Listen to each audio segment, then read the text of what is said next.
지구의 이상기후는 해가 갈수록 심각해지고 있습니다. 올해도 연초부터 이상기후 때문에 전 세계가 몸살을 앓고 있는데요. 인도 북부 히말라야 산악지대에선 산악빙하가 떨어지면서 홍수가 나 200여 명의 인명피해가 생겼습니다. 반대로 겨울철에도 온화한 기후로 유명한 미국 텍사스는 한파로 도시 전체가 정전되는 사태가 벌어졌죠. 게다가 그리스 아테네에서도 폭설이 내려 파르테논 신전과 거리가 눈에 덮였습니다. 환경 재앙으로까지 치닫고 있는 요즘 상황을 보면 SF 영화에서 나오는 지구 종말이나 다른 행성으로의 이주가 떠오르는 건 어쩔 수 없는데요. 만약 기후변화로 인한 최악의 상황이 발생한다면 이전의 지구로 복원할 수 있는 능력을 갖춘 나라는 과연 어디일까요? 노아의 방주 이야기는 모두 아실 겁니다. 신의 계시에 따라 방주를 만들어 대홍수 이후에도 살아남았다는 성서에 등장하는 이야기인데요. 지구의 멸망을 대비하고 있는 현대판 노아의 방주가 전 세계에 딱 두 곳이 있습니다. 비밀스럽게 보이는 이곳에서는 지구의 멸망에 대비해 야생 식물 씨앗을 보관 중인데요. 시설의 면면을 살펴보면 놀라울 정도입니다. 핵폭탄이 떨어져도 파괴되지 않을 깊이인 지하 46m 깊이에 영하 20도를 유지하고 있는 지하 벙커. 이곳의 건물 외벽의 두께는 60cm로 규모 7의 지진에도 견딜 수 있다고 합니다. 내부는 종자 보존의 최적의 조건인 마이너스 20도, 상대 습도는 40% 이하로 유지되고 있죠. 종자는 온도와 습도가 맞을 때에만 스스로 발화하기 때문에 항상성 유지가 중요한데요. 만약 유사 상황 발생 시 전원 공급이 끊기더라도 지하 깊숙한 곳에 있기 때문에 일정 기간은 온도와 습도가 유지될 수 있다고 합니다. 이곳은 씨앗 금고라는 뜻의 시드 볼트라고 불리고 있습니다. 전 세계 곳곳에 있는 종자은행과 달리 이곳에 있는 씨앗은 단순하게 종 보존 목적으로 보관된 것이 아닙니다. 지구 종말급의 큰 재앙에 대비해 다양한 야생식물 씨앗을 세계 각국에서 받거나 수집한 것이라고 하는데요. 심지어 지금은 야생에서 볼 수 없는 몇백 년 전의 식물 씨앗도 있다고 합니다. 얼마 전 세계 자연보전연맹은 전 세계 30만 종이 넘는 식물이 멸종되거나 멸종 위기에 처했다고 밝혔습니다. 또한 급격한 기후변화로 인해 전 세계 야생식물의 40%가 멸종 위기에 놓여 있다는 언론 보도도 연일 나오고 있죠. 최근 시드볼트의 중요성은 더욱 부각되고 있는데요. 중요한 시설인 만큼 시드볼트가 당연히 미국이나 중국에 있지 않을까 예상하는 분들이 많으실 거라 생각합니다. 전 세계에 단 두 곳뿐인 시드볼트는 놀랍게도 한국의 경북 봉화군에 있습니다. 2015년에 설립된 이곳의 정식 명칭은 백두대간 글로벌 시드볼트. 2019년 12월 허락 없이 출입할 수는 없는 국가 보안시설로 등록됐는데요. 현재 9만 점이 넘는 씨앗이 저장돼 있다고 합니다. 노르웨이와 한국의 시드볼트는 약간의 차이점이 있는데요. 노르웨이 스피츠베레겐에 위치한 스발바르 글로벌 시드볼트는 작물 종자를 보관하고 있고 우리나라는 야생식물 종자를 보관하고 있습니다. 야생식물이다 보니 자연종이고 유전자 풀도 다양하다고 하는데요. 그만큼 종 보존이 필요한 영역이죠. 야생식물이라고 하니 생소하게 느껴질 수 있습니다. 예를 들면 고들빼기처럼 나물로 먹는 식물은 모두 야생식물입니다. 또한 산삼도 야생식물 중 하나죠. 한국 시드볼트에는 현재 총 4천여 종, 9만여 점이 시드볼트에 저장되어 있는데요. 아직도 갈 길이 멀다고 합니다.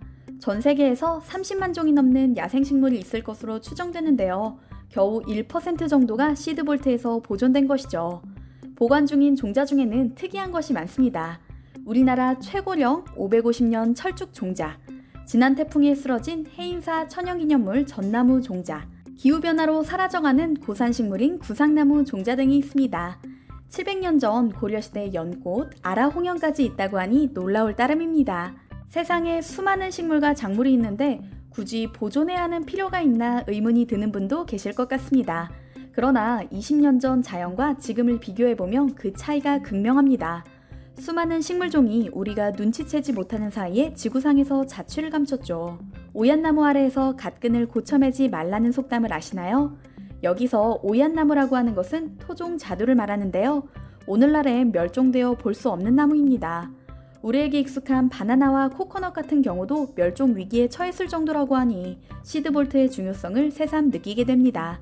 야생식물의 보존 필요성은 또 다른 이유에서 최근 부각되고 있는데요. 서구권에서 크리스마스 트리로 많이 사용하는 구상나무는 원래 한국 한라산이나 설악산과 같은 높은 산에만 살고 있는 한반도에만 살고 있는 식물이었습니다. 그런데 1950년대경 미국에서 온 월슨이라는 사람이 구상나무 종자를 가져가 서구에 심기 시작하면서 이제는 오히려 우리가 로열티를 내며 구상나무를 사용하는 상황이 되어버렸죠. 만약 구상나무가 한국 토종 종자라는 것을 증명할 수만 있다면 전 세계에서 로열티를 받았을 텐데 말이죠.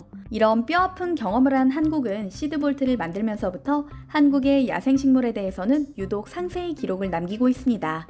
종자뿐만 아니라 자생지가 어디며 어떻게 활용할 수 있는지까지 정보하고 있죠. 이렇게 해둬야 나중에 한국의 토종식물들이 타국에서 먹거리나 의약재로 임의로 사용될 때 한국의 것이라고 로열티를 요구할 수 있기 때문입니다. 한편 이곳 시드볼트에서 일하는 연구원들의 활동을 보면 식물계의 드림팀이라고 불러도 과언이 아닐 정도입니다.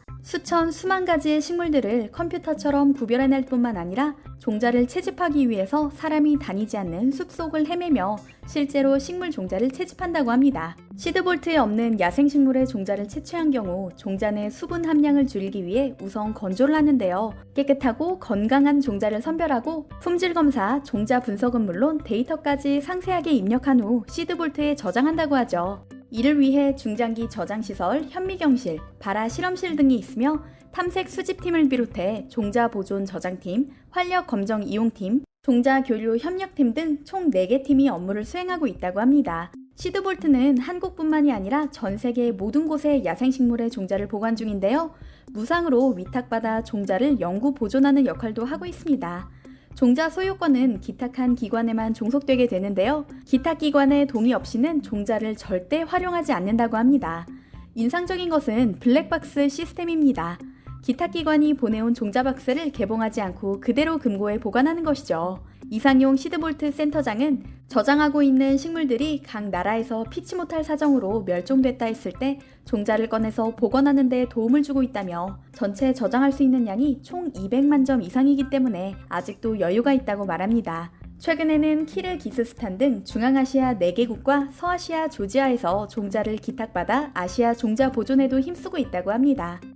시드볼트 설립 이래 종자의 중요성을 체감한 한국의 많은 기관들이 최근 별도로 시드뱅크를 운영하고 있는데요. 참으로 반가운 소식입니다.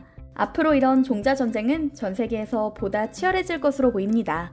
전쟁이나 지구 종말처럼 최악의 상황이 아니더라도 식물 멸종은 지금 이 순간에도 쉼없이 발생하고 있기 때문입니다.